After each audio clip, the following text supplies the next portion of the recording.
Hello दोस्तों।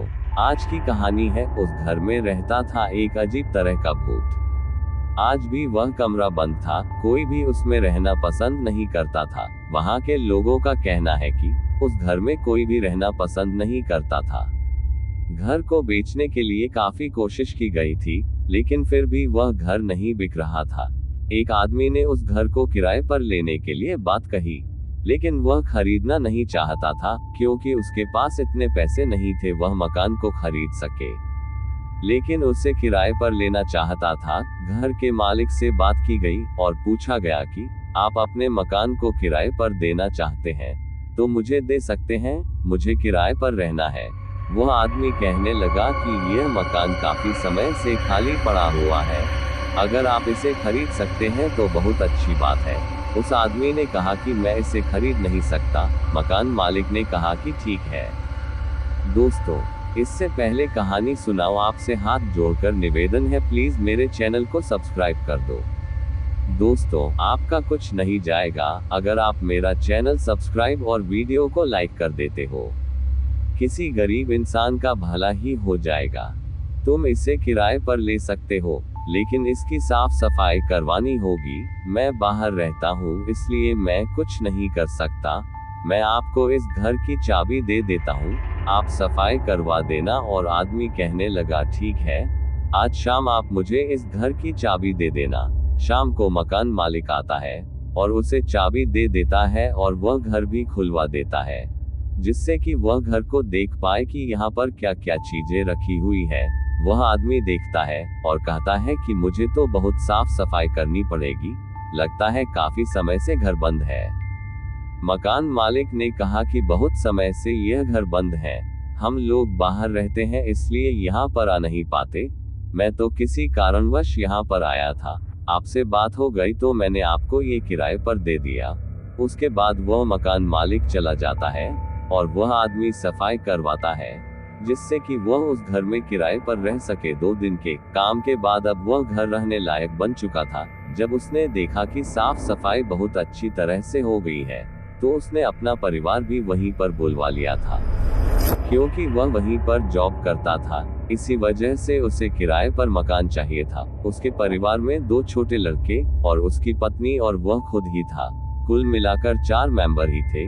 उन्होंने रहना शुरू कर दिया था और अपने खाने पीने का सामान भी वह सब कुछ लेकर आए थे। रात को बहुत काम करना पड़ा था क्योंकि सामान बहुत देरी से पहुंचा था, जिसके कारण वह सारा सामान फैला हुआ नजर आ रहा था। इसलिए रात तक वह काम करते रहे और सामान को अच्छी तरह से लगाने लगे।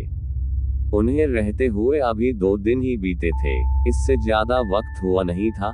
लेकिन उसकी पत्नी कहती थी कि मुझे ऐसा लगता है कि इस घर में कोई और भी रहता है। पत्नी की बात सुनकर पति कहने लगा कि ऐसा कैसे हो सकता है, हम लोगों के अलावा यहाँ पर कोई भी नहीं है। लेकिन पत्नी इस बात को मानने के लिए बिल्कुल भी तैयार नहीं थी, क्योंकि उसे कभी कभी ऐसा लगता था कि जब किचन में जा रही है तो भी उसके साथ कोई चल रहा है। उसे ऐसा भी महसूस होता कि कोई कमरे में बैठा हुआ है, क्योंकि उसकी परछाई उसने देखी थी। लेकिन जब वह कमरे में पहुंचती है तो वहां पर कोई भी नहीं होता है। एक दिन उसकी पत्नी खाना बना रही थी, तभी फोन की घंटी बजती है। फोन को उठाने के लिए कमरे में जैसे ही गई तो कुर्सी जहां पर रखी थी उस जगह नहीं थी।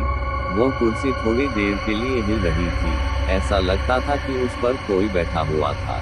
जब शाम को पति आया तो पत्नी ने उसे सब कुछ बता दिया और कहा कि मुझे ऐसा लगता है यहाँ पर कोई और भी है, हमारे अलावा कोई ऐसा आदमी यहाँ पर रहता है जो कभी कभी दिखाई देता है। पति अपनी पत्नी की बात पर हंस पड़ता और कहता है कि मुझे तो आज तक ऐसा कुछ भी नजर नहीं आया। लेकिन पत्नी को कुछ ऐसा आभास हो चुका था जिससे उसे डर लगने लगा था। अगले दिन ही पत्नी ने एक पंडित जी को वहां पर बुलवाया और कहा कि आप हमारे घर को देखकर बताइए, क्या ये घर रहने के लिए सही है। पंडित जी आए तो उन्होंने घर को अच्छी तरह से देखा, लेकिन उन्हें कुछ भी समझ में नहीं आया। उन्होंने कहा कि मुझे ऐसा लगता है कि यहाँ पर अभी तो कोई नहीं, अगर तुम्हें ऐसा एहसास होता है तो ये भी हो सकता है कि जो भी नजर आता है कुछ समय के लिए यहाँ पर आता होगा। पंडित जी ने कहा कि अगर तुम्हें ऐसा आभास होता है तो तुम्हें यहाँ पर पूजा करवा देनी चाहिए, और इससे जो भी कुछ होगा या तो चला जाएगा, या फिर यहाँ पर ठहरने की उसकी हिम्मत नहीं होगी। पत्नी ने कहा, ठीक है, आप हमें समय बता दीजिए, हम उसी वक्त पूजा करवा लेंगे। पंडित जी ने उन्हें 2 दिन बाद का समय दिया और कहा कि सब सामान लेकर आ जाना, और उसके बाद हम पूजा शुरू करेंगे।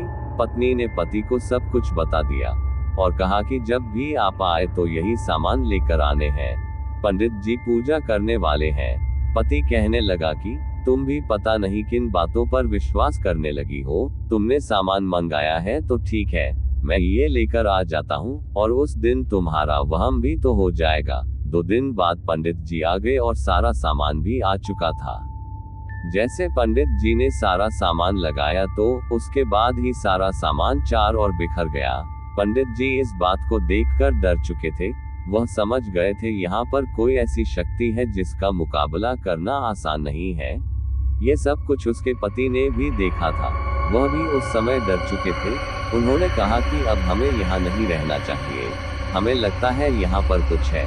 तुम्हारा वहम जो था वह यकीन में बदल गया, हमें यहाँ से चले जाना चाहिए। वह कभी कभी नजर आता है।